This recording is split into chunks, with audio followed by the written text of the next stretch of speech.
এই দেখো আজকে আমি বাড়িতে একটু চিকেন রান্না করছি, যার জন্য এই যে আলুগুলো ভালো করে লাল লাল করে ভাজা করে নিচ্ছি।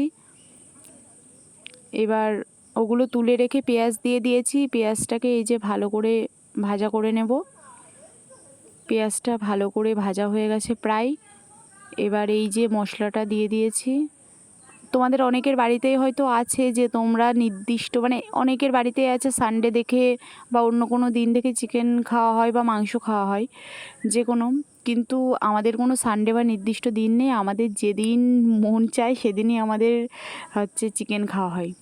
এই যে এবার চিকেনটাকে দিয়ে দিয়েছি, দিয়ে একটু ভালো করে কষিয়ে নেব। যতক্ষণ না চিকেনের গায়ের থেকে তেলগুলো ছাড়ে ততক্ষণ চিকেনটাকে ভালো করে কষিয়ে নেব।